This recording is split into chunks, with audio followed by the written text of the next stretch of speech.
first website member says, what is the difference between creating drama and being genuinely sad? It's a good question. I'm not sure I've been asked that before. I've had 2 calls recently, one with Lucy, you say, who seemed unhappy, and I reacted with a lot of compassion. But by the end of the call, she seemed to have convinced herself that she was just creating drama and not being sad, like she was doing her duty to admit she was making a mistake. I don't know how to recognize this difference in these people, you say. We can make this pretty simple. Genuine sadness is proportional to an event or condition. If you're sad about your spouse dying, then how much is just genuine sadness? The sadness that would go along with your spouse dying. That amount. That turns out that's a unit. Spouse dying sadness. Drama is not proportional. You could, for example, another way to illustrate this, you could see the blog from, 13 July 2016. That will talk more about that. Drama is very sneaky because it piggybacks on genuine sadness. And many people can't tell the difference when it does that. So you let somebody in the room, but it turns out that they have a poisonous snake in their pocket. That's kind of what drama does. It's sneaky because it turns out that the events are true. We don't just mostly, I do know people who make up drama out of breathing, but mostly we just exaggerate real events. And then the effects of the real events to the point where we either escape responsibility or we get kind of a kick out of them. That's why people are dramatic. Drama is powerfully addictive. It just gives us a lot. I define drama as adding hyperinflated emotion, which would include fear, anger, withdrawal, victimhood, to any simple situation or interaction. Now, here are a few common examples of people being dramatic. And I reiterate that this is so common that most of us, if we heard these phrases, wouldn't recognize drama in 100 years. They're just so normal. So somebody comes in the room and says, "You will not believe what just happened to me." How many times have you heard that? I'd say you almost have to be dead to have it not be in the hundreds. Hundreds of times people have begun a conversation like that. Why do they do it? Because when they come in and say, "You will not believe," everybody's going, "Believe what?" They know the drama. They know that a circus act is being introduced. Really? When I'm Googling things on the internet, on the right third of the quarter of the page, you all know about it. It shows little pictures and innocent pictures usually. Well, no, always. They don't show porn on the page unless you click on it. And little innocent pictures, and it says, "You really have to see this. You will not believe this picture." Well, do you really have to click on it to know that the picture's probably not going to be like educational? You know, it's not going to be how to do multiplication tables easier. So that's one, very common. Or, "My boss is so terrible," notice the word "so," "I don't think I can stand it for another minute." Drama. As opposed to saying nothing, and you have a difficult boss who's inconvenient, and turns out he pays you to work for him being inconvenient, and you cash his check every week, and then you complain about him being so terrible. Well, if it were true that you couldn't stand it for another minute, then we wouldn't be talking about it, would we? We'd be talking about you're finding your next terrible job, who you're going to find that you can't stand for another minute. Another example, "My husband is impossible." Impossible is a great word for dramatists. Impossible, so much, can't stand it, not believe. These are the stock and trade of people who are addicted to drama. My husband's impossible. He never listens to anything I say. People engaged in drama use the words anything, everything, nothing, ever, never. They use those words a lot because it is what? More truthful? No, dramatic. Another, my children are driving me crazy. Notice it's being done to him or her. And it's crazy, not my children are acting their age, which is usually the case, or my children's behavior is wildly unacceptable because I never had the guts to teach them. No, dramatists never say that. They're driving me crazy. All day, I listen to them argue and whine and ask questions. So people in drama always blame, and it's always big. People in drama never say, I have children who are really difficult because they have a terrible mother or father, meaning themselves. Another, just for fun. I have a million things to do today. Remember, I talked about drama as exaggeration. A million. I've never personally done a million things in a day, but maybe there's somebody who has. I've done a lot. How could I possibly get it all done? Notice the variation on the word impossible again. More drama. Other examples that are just briefly kind of attitudes or approaches. Exaggeration. If something is painful, we describe it as very painful. Horribilization. I'm not sure if that's a word, but if an inconvenience or discomfort is small, then we make it worse. Drama. How often do you ever hear somebody say, if you have, let me know, because I've never heard this. Have you ever heard somebody say that they have a small cold? I just have a little cold. No, they say they missed work or an appointment or they're in bed or they're not feeling good because they have a bad cold or a terrible cold. Drama's everywhere. It gets us attention and frees us from responsibility. Those are the two big things it does. There's a whole list of other things that are in the victim book, but I'm not going to go through all those. And then the last one, poor me. If I portray my situation as sufficiently painful or pathetic, then I become the lead actor in my own drama. See, it's people who engage in drama have this all figured out. But drama isolates us from people. It focuses everything on us. In other words, it's incredibly selfish. It blinds us to reasonable choices. How can you make a reasonable choice when you walk around going, oh, look what's happened to me, how terrible this is. This is impossible. I have a million things to do. There's no reasonable course of action to those words. And does a lot of other things. And yet we all know people more than we realize, usually including ourselves, who appear to thrive on drama. I know a woman who breathes drama like air. Not kidding. She'll just be sitting in a chair and just start making stuff up. I mean, out of nothing. She doesn't need a prior event. So why do they do it? Why do we do it? What do we get from it? Like I said, we get attention. You walk into a room of people and you cut your wrists, either physically or emotionally. Drama, and instantly you have the attention of everybody in the room. Immediately. Power. When you dramatize, you control the reactions of other people. Watch somebody who's telling a story dramatically and observe how everybody else is responding to them, which means they're being controlled by the storyteller. Lack of responsibility. If I dramatize my pain, it hurts so bad. Then who's ever going to ask me if I, for example, took the wet clothes out of the washing machine and put them in the dryer? If I did some mundane task I promised to do? Never. Nobody. Because drama takes center stage and responsibility for everything else, including the story that you're telling, takes a back seat. And it gives people a feeling of being alive. So many of us have no real sense of purpose, so life becomes, well, meaningless. It's just one unending series of empty tasks and activities.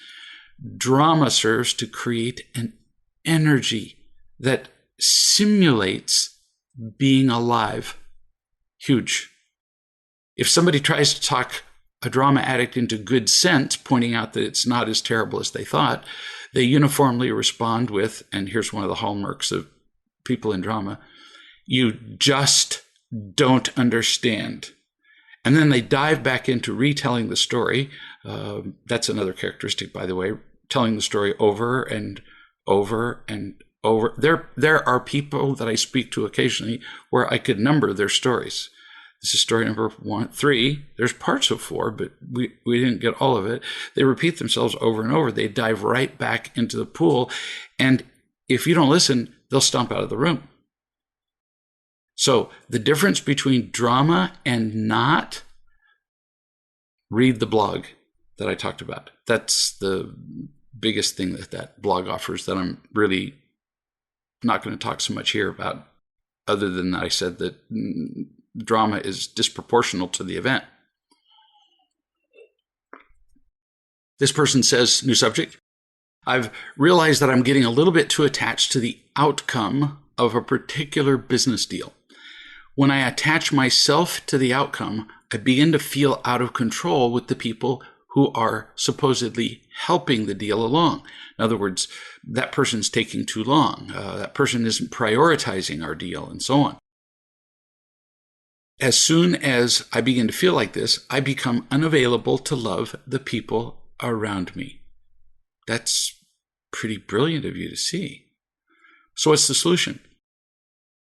Well, first, if you felt sufficiently loved and knew who you were, you wouldn't attach yourself to the outcome of a deal. If the deal fails, well, then the deal fails, and either the ingredients for the deal couldn't be put together, or you and the people who are helping you were just not prepared to put them together. Either way, it doesn't change who you are and doesn't take away the love that you have. So that's the most important thing. But we just do what we can, moment to moment, staying loving and happy the whole time. You focus on now. What can I do right now to make this deal happen?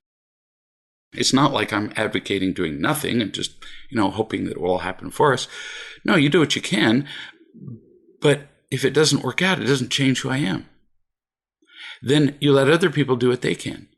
Sometimes God helps. Sometimes things just happen. We needed a new roof, and there was water leaking in the attic, and there was a hailstorm, and it damaged, probably hundreds of homes in this area.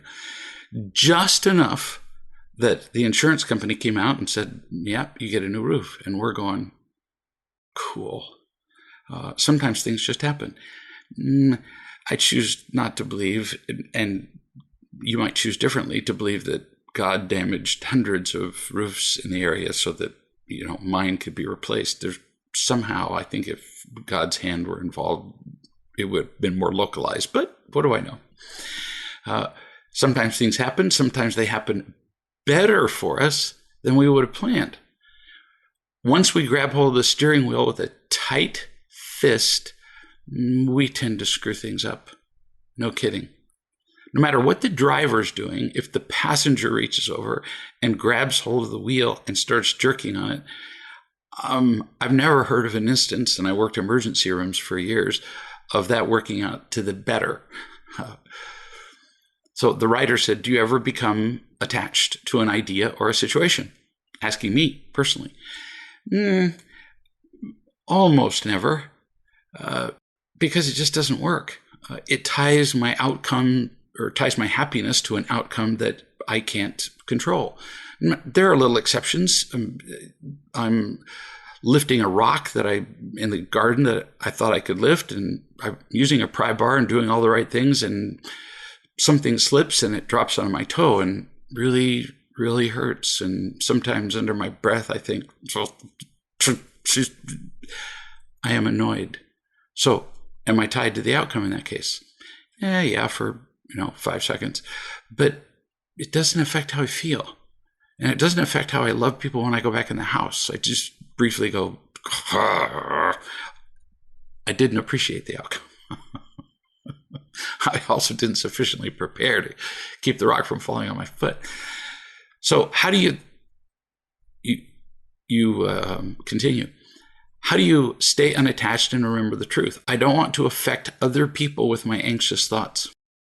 Well, I remember, this is what I do, that I can be in charge of only one thing. I can be in charge of my choices and whether I'm loving. The rest just ain't in my control. So I don't have a hard time letting it go because it's not. It's just a simple truth. Why reach out and try to, for example, let's say a train is going on the wrong track. Well, what do I do to let go of the feeling that I need to control it? Because I can't. It's not in my control. So I have to let it go. I could possibly report it to the railroad or the police, or there's so many things in life that are not in our control, and we spend so much time trying to do it. It really steals our happiness. New subject. An experience that I had. 4th of July was coming up, and one group of grandkids was coming for that week. Exciting. They never get to see fireworks where they live, so I thought, well, we'll get some fireworks. They're illegal to purchase in Georgia, so we either go to Alabama or Tennessee, or we invite somebody from Alabama or Tennessee to come and see the fireworks that they're bringing. Our son and his partner were joining us from Tennessee, and I thought they were coming anyway, and I went, well, yay, so get them on the way down. So I called and I described, I can't remember to who, one of them, the cheapest place on their way down, and they wouldn't have to go out of their way. Blah, blah, blah, blah. I explained all this. And then, it was my son. So Joseph said, well, there are 4 large seasonal tents that spring up every year near his house. I mean, like almost next door. They spring up all over the place at Christmas and 4th of July. And he said he would just get them there. I said the one I had previously described was cheaper. And then within, 2 seconds, I said, oh, shut up, to myself, not to him. I said, get the fireworks wherever you bloody want to get the fireworks. I was managing how you were going to do me a favor.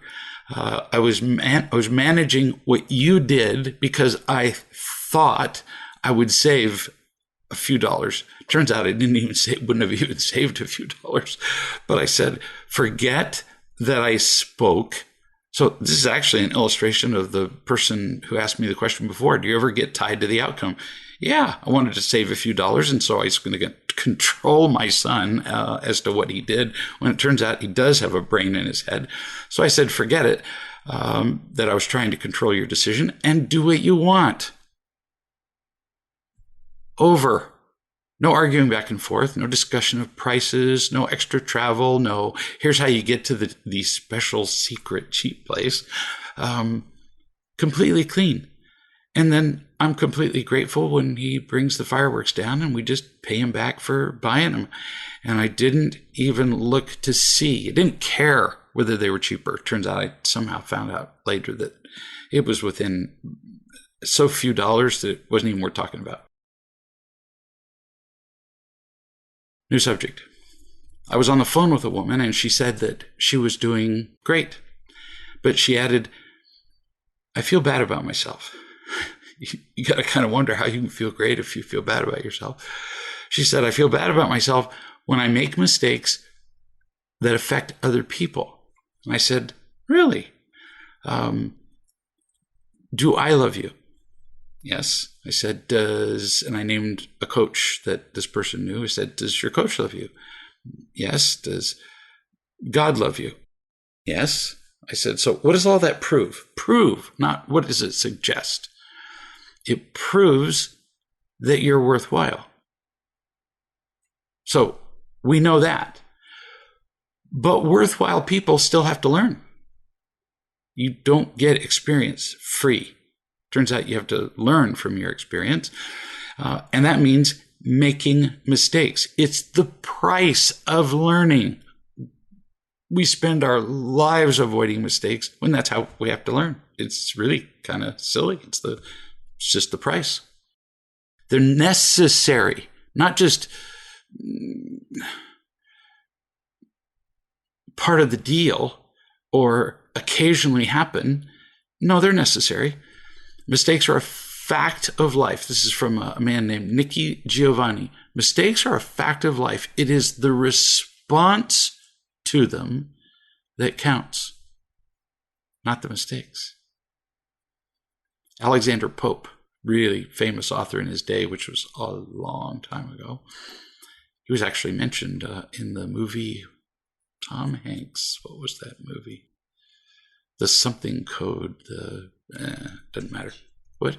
The Da Vinci Code. Yeah, Alexander Pope was mentioned there. He said, with pleasure, own your errors past. Own your mistakes. And make each day a critic on the last. Ew. I really like the way he talks. Partly, probably because he was just from England, 400 years ago. Use each day. And when he said critic, he didn't mean it in the sense, in the old days, a critic was one who appraised a thing, who valued a thing. A literary critic could come out with rave reviews and say, wow, that was just incredible. But he's still called a critic because to criticize, the primary definition in the old days was to simply assess a value to a thing. So the mistakes I make today enable me to more properly, more accurately value or determine the decisions I'm going to make tomorrow. But if you feel bad with mistakes, here's what happens. If you avoid mistakes, you'll take fewer chances. You might make fewer mistakes, but you'll learn less. And since our primary purpose in life here is to learn to be loving, well, then learning less would seem to be a problem. So avoiding mistakes is actually the biggest mistake. I know that kind of twists your brain in a knot, but it's true. I will never forget when I was 8 years old, hearing my father drill my brother in multiplication tables with flashcards in the next room. My brother would make mistakes, inevitably. My father would yell at him and stand over him, menacing like a child-devouring monster. Then my brother would cry and scream and make more and more mistakes. And then eventually to him, the flashcards simply disappeared. He couldn't even see them anymore. Well, through his tears and through his fear, it all just became pain and fear and making mistakes. I can tell you just from that example alone, people don't learn better if they're afraid of making mistakes. In fact, they very often just grind to a halt. Then the lady who wrote me, which is where this particular little segment started, she mentioned trying to stop making mistakes. And we've talked about that a little bit. Wrong approach, no. In fact, if you try to stop making mistakes, that's a mistake. So what do? Because, you don't want to make only mistakes. You don't try harder. You just be aware. What did Alexander Pope say? Let today be an informer would be a better way of saying it in our language instead of critic. An informer about what you're going to do tomorrow. Information is what mistakes are. Be aware and you'll learn better and better, and your mistakes will naturally just disappear. Really, they will. But then you'll grow and learn new things and discover a whole new level of mistakes. Well, honey, that's just how learning is. So you see, as we learn and grow, we don't become mistakeless. We just find new mistakes to make. Keep making them. In fact, my motto is I want to make mistakes as fast as I can because I want to learn as much as I can. New subject. This is from a woman who's been practicing real love for a while now, but it has a relatively new partner. She writes and says, this partnership thing takes some work. I got a big chuckle out of that when I read that.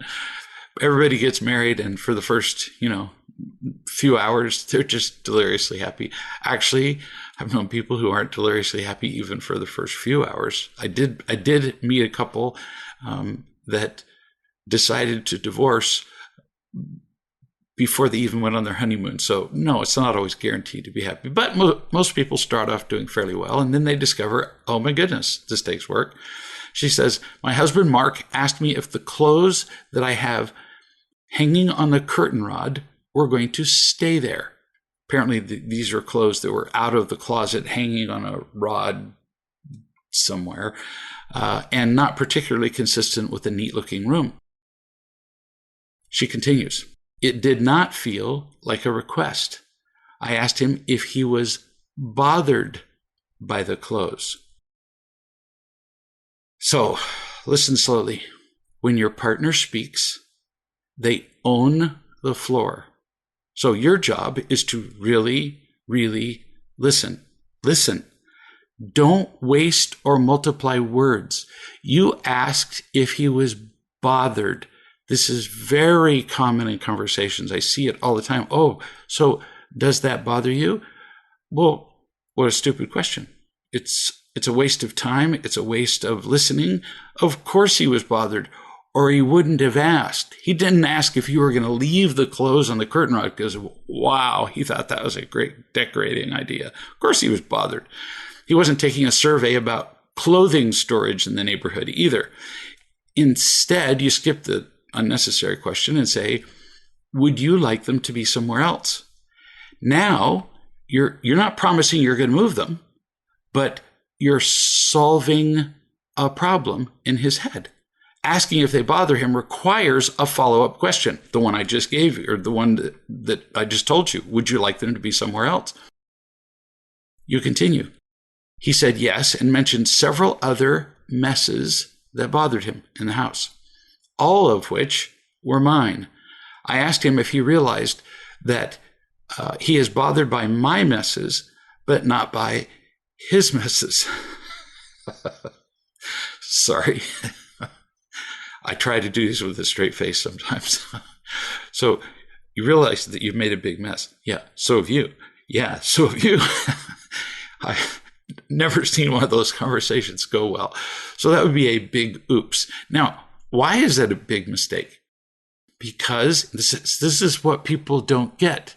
It's not about mutual accusations. People would say, well there's not listening and accusation. No. Make it really simple. Your job was to listen. You changed the subject. That's it. You changed the subject. And that's what people do when they want to be right or they don't want to face a thing. You bring up subject A. They don't like subject A, that you're messy. And the other person goes, oh man, I don't like it. B. They bring up a new subject. Now, they appear to be related because they both involve the word messes and bothered. Yeah, but they're not related because the real subject is that he is bothered. The subject is him. No kidding. In fact, that's almost always true when somebody speaks, the subject is him. He spoke first. The subject was him and how your clothes and your mess affect him. And you changed the subject to his messes and how his messes bother you. Yeah, that's not going to work. It's not good listening.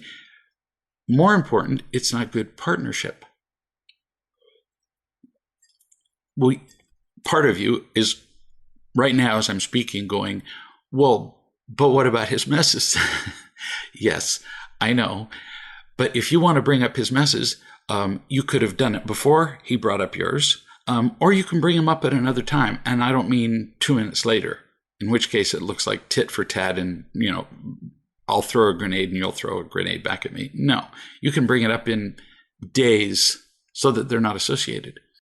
You continue. I pointed out his clutter on the dresser, an unpacked box in the bedroom, that he leaves behind crumbs and he spills when he eats and prepares food and blah, blah.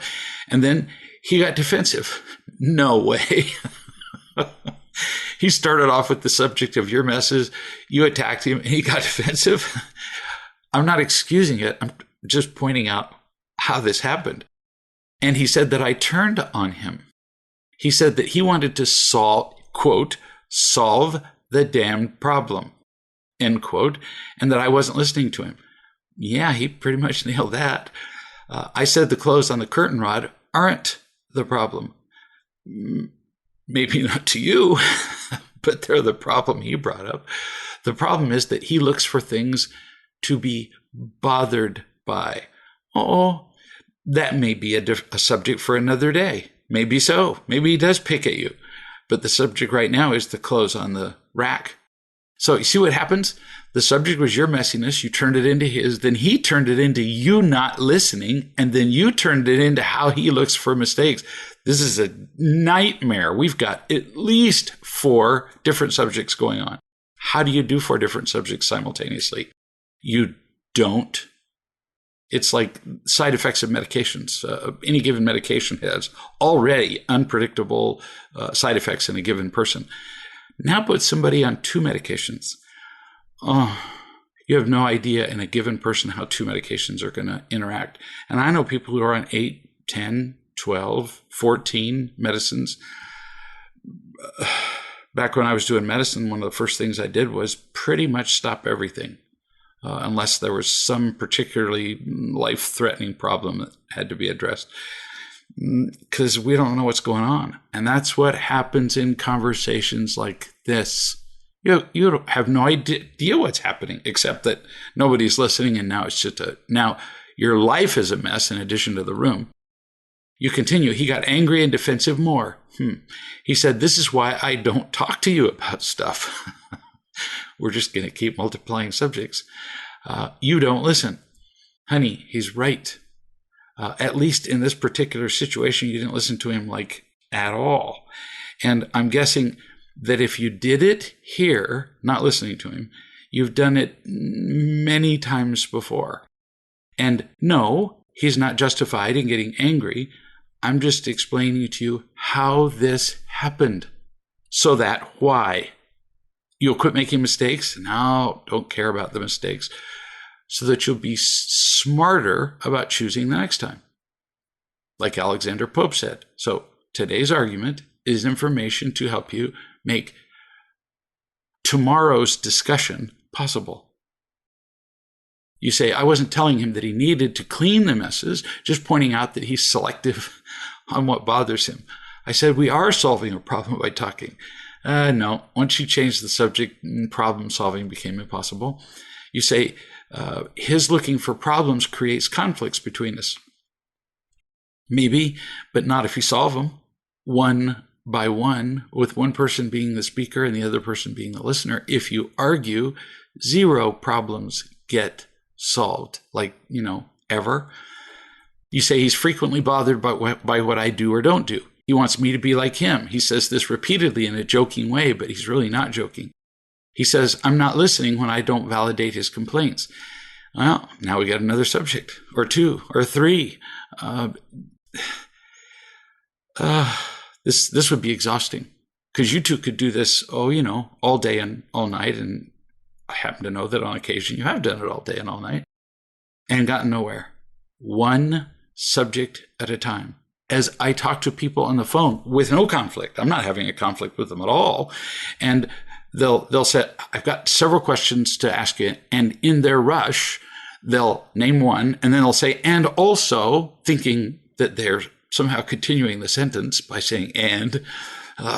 Then they name another one, and I go, is this a separate thing? Well, yeah, but I wanted it. We can only talk about one at a time. Because if you give me a list of 5 and I go back to 1, you're not even going to remember the details. So 1 at a time, same with discussions. So you need to ask yourself, you said, did I make a mess that I need to clean up? Meaning a mess emotionally. Is there a next loving step in this conversation, or are we done? Well, you ain't done.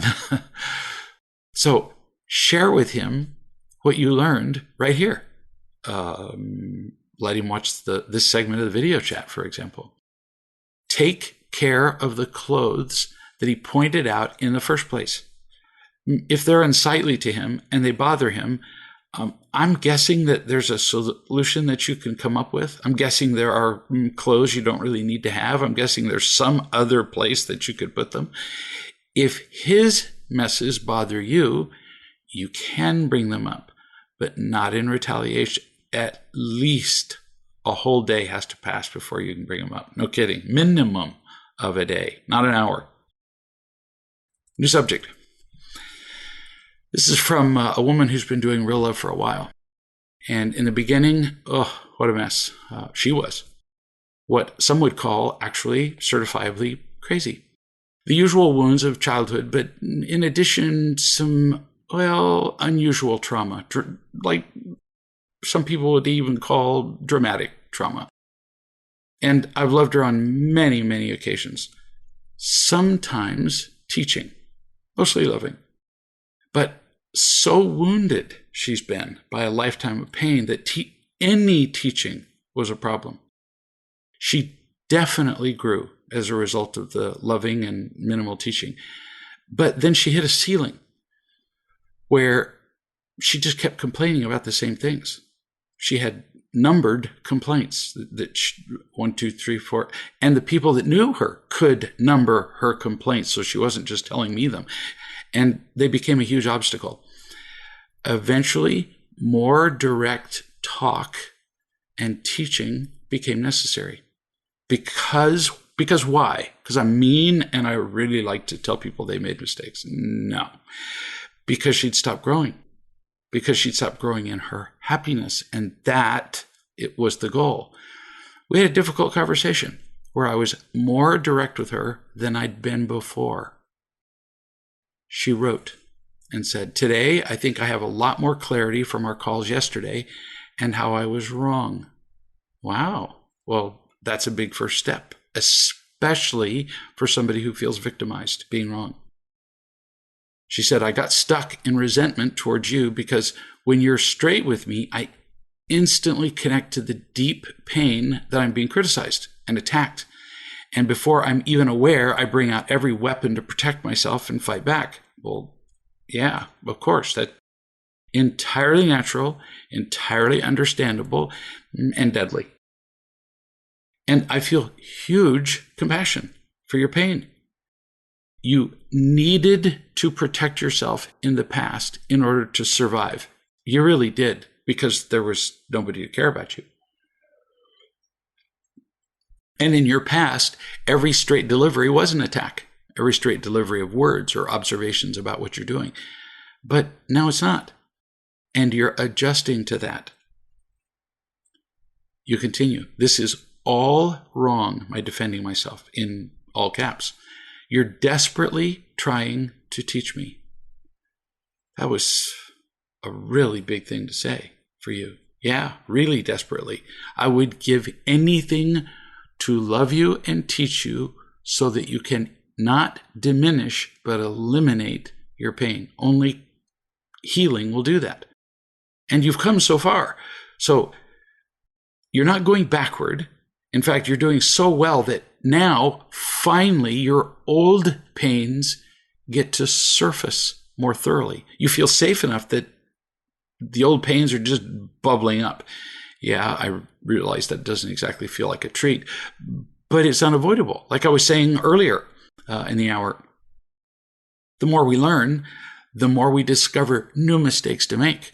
The more we learn, the more loved we are, the more we feel safe enough to allow old pain to surface. You continue, "When I defend, argue, cry in pain, repeat my confusion, feel masses of fear and anger toward you, I can't hear anything. I get so lost in the pain from the past that I can't hear what you're saying, and I can't feel the love you're giving me, so I fight back." I hope everybody's listening to this, because there's almost nobody who doesn't do this. And I get it. I know you're in pain, and I'm trying to help you out of it. Not easy when somebody's wounded everywhere. Like I say, I worked emergency rooms for 6 years, and people would come in and they would need to be treated, but they'd been in a car wreck or whatever it was. No matter what you did to them, it hurt. Putting a tube down their throat so they could breathe hurt. Sticking needles in their veins so that you can give them life-saving drugs hurt.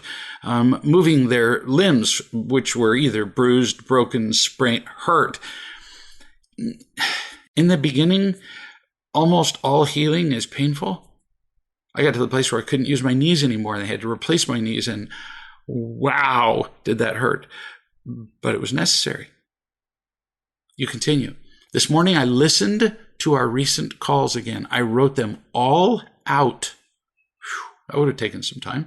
And sincerely looked for the love in the teaching, to hear the truth of how I react in fear and pain with all my complaining and arguing. Baby, that's dedicated. That's a real desire to learn.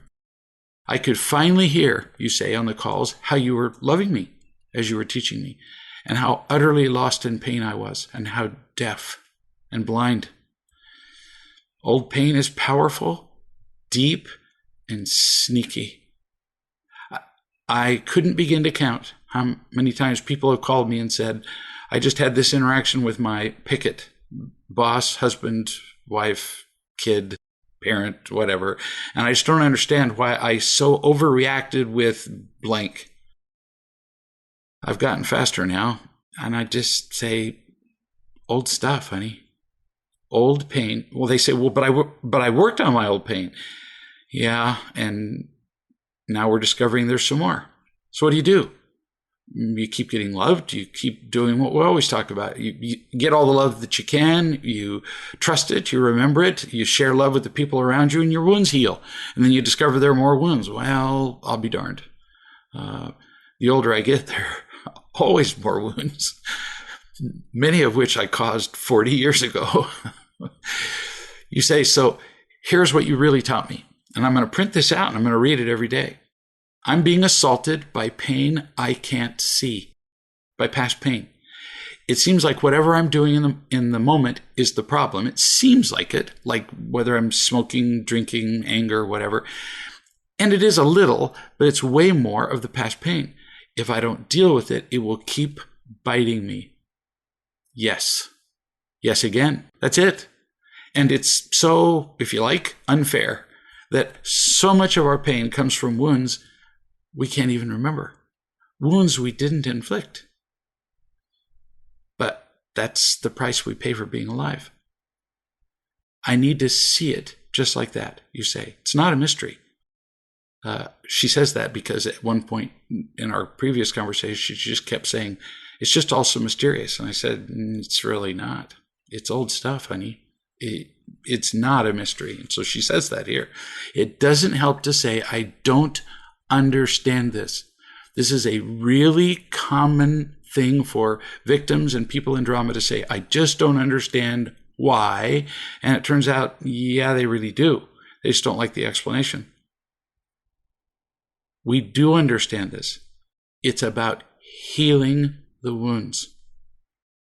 She says, by focusing on wanting it to go away or trying to understand childhood pain, that'll keep me stuck forever. Because when it doesn't go away, I'll always be disappointed and then discouraged and then despondent. And when I keep complaining, I don't understand what's going on. It just keeps me stuck. And she just went through lesson after lesson after lesson of the things that she'd learned once she could see that it was her old pain. She finally said, I think I must have put up a veil of protection and believed the lies that you're sick of me or you don't love me like you used to, or just like everybody else has ended up not loving me. I've associated my old pain that gets triggered by you with you. In other words, I've made you the cause of my old pain. Well, you just summarized the entire PCSD book, honey. Really, that's what PCSD is. I'm left wondering, she says, concludes, how the hell do I stop doing this? As my responses are so instantaneous. So writing this letter is a huge step. we're going to talk about it some more, and she and I have talked about it a great deal more. We'll keep practicing. I will talk to you. You will keep practicing feeling it. I'll remind you of the insights that you had here. I'll keep loving you. We'll keep building the love until the wounds of the past slowly disappear. There just isn't another way. And sometimes if it's not as fast as we want it to be, we complain that it's not working.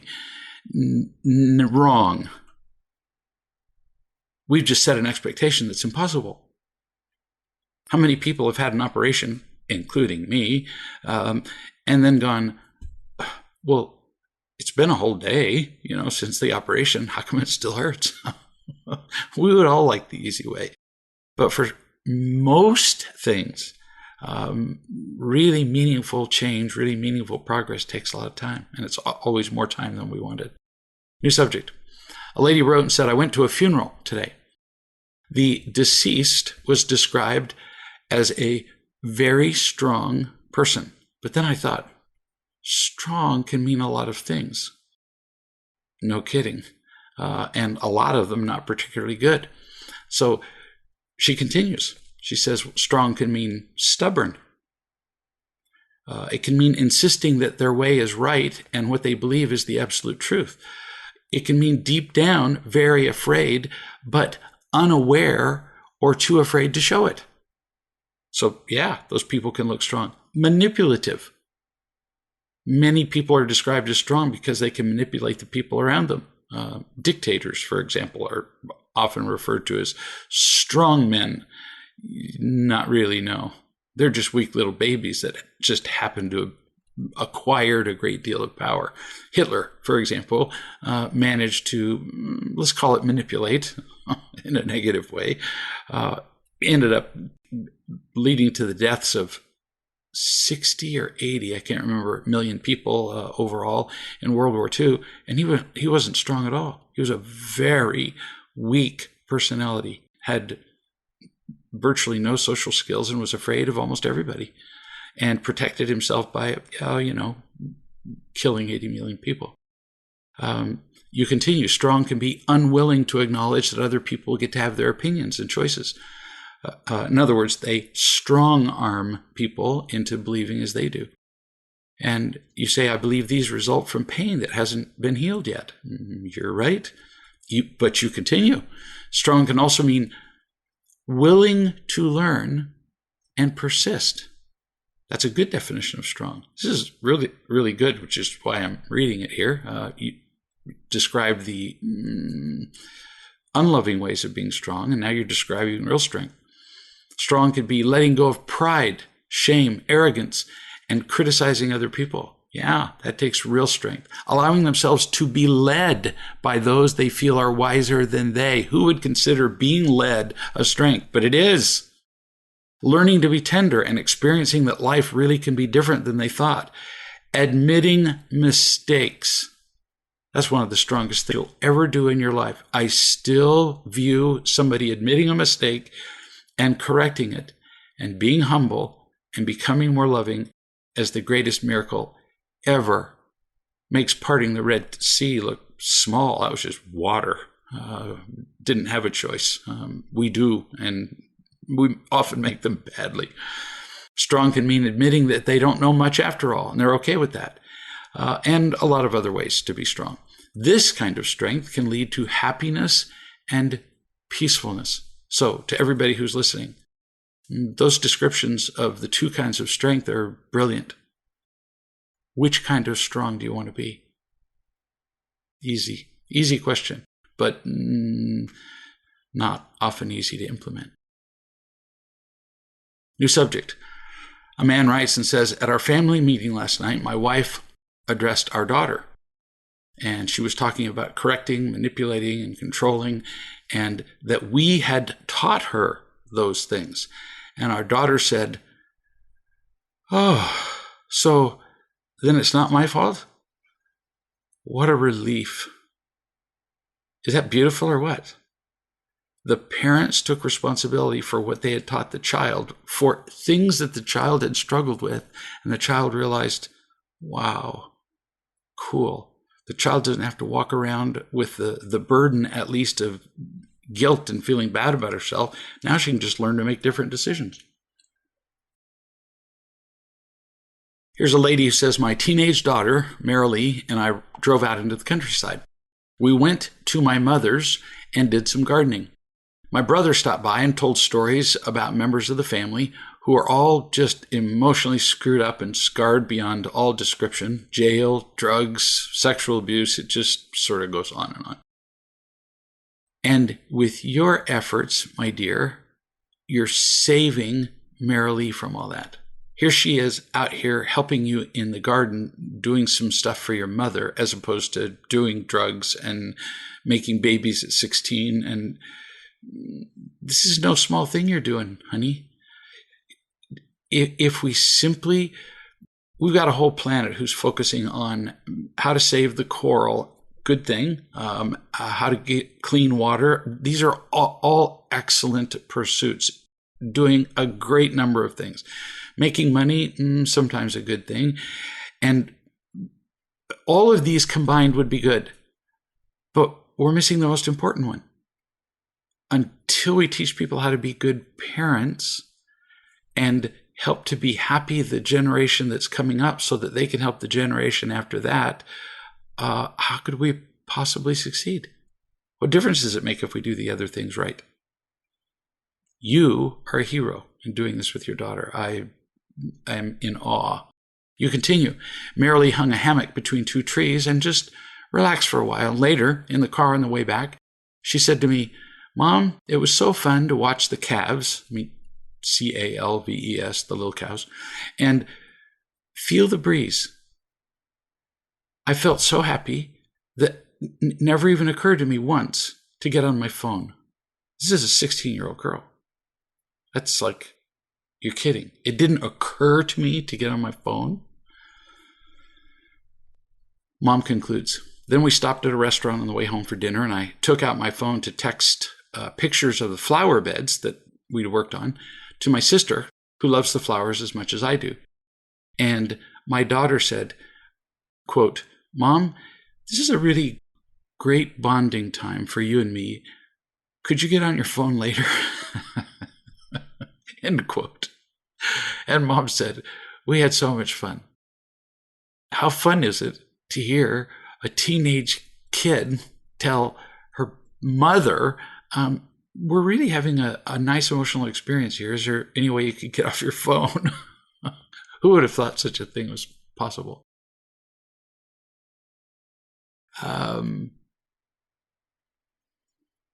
Here we are. New subject.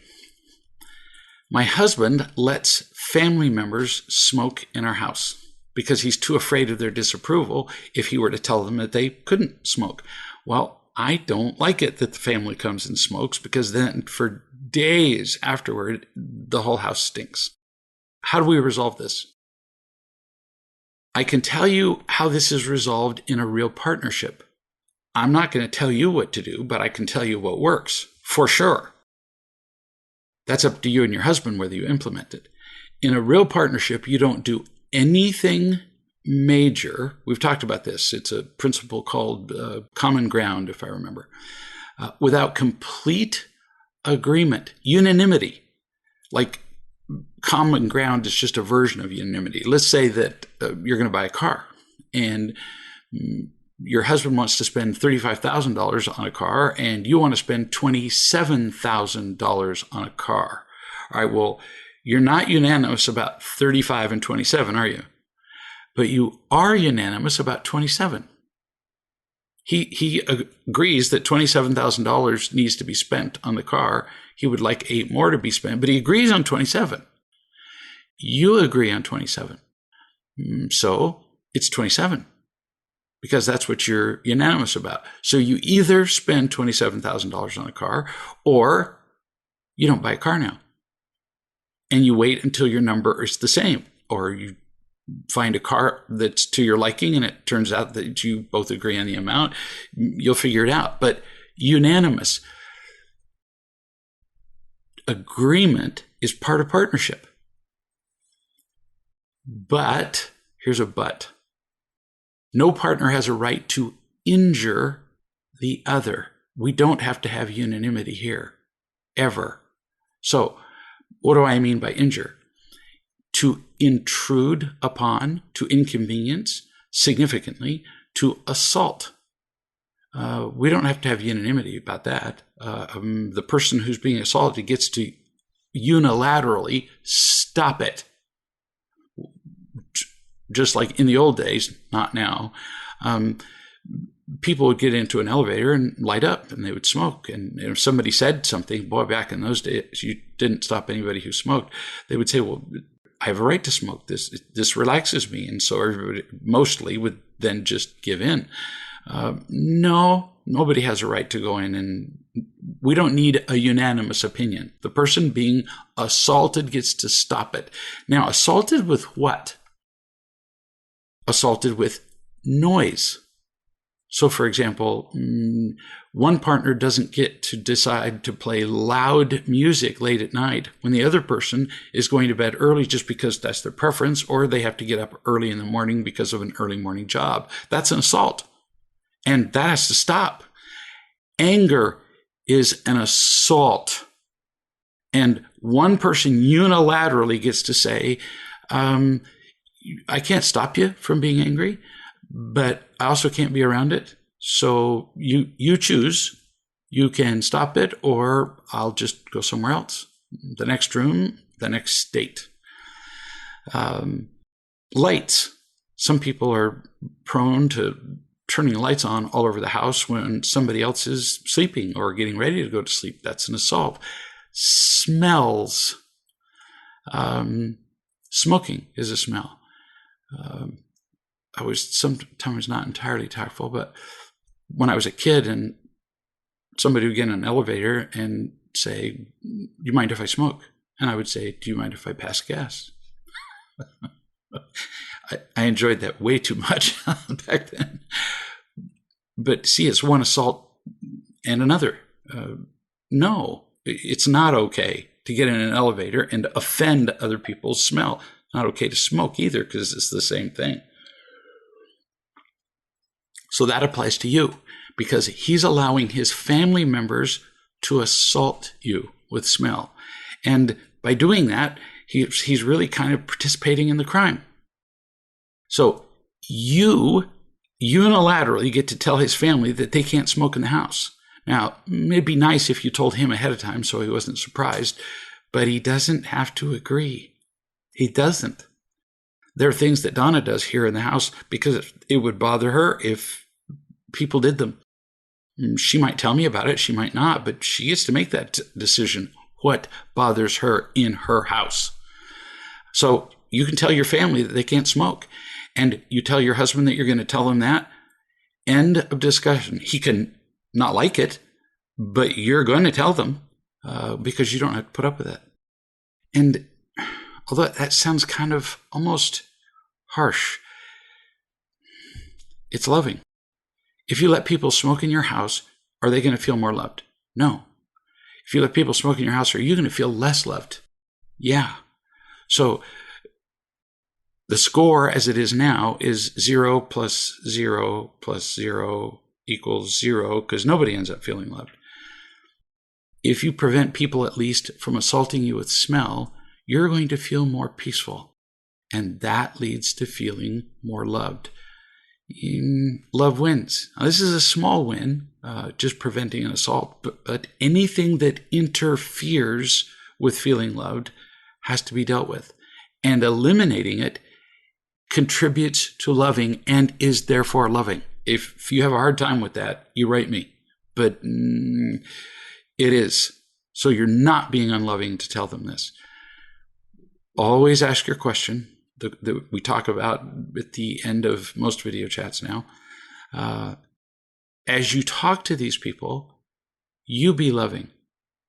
Always ask yourself when you do anything, everybody, what do I want to bring into this situation? What do I want to bring into this relationship or this conversation? Do I want to bring love, or do I want to bring anger and contention and anything that's not love? You ask that question, and it will change your behavior. We'll see you in a week.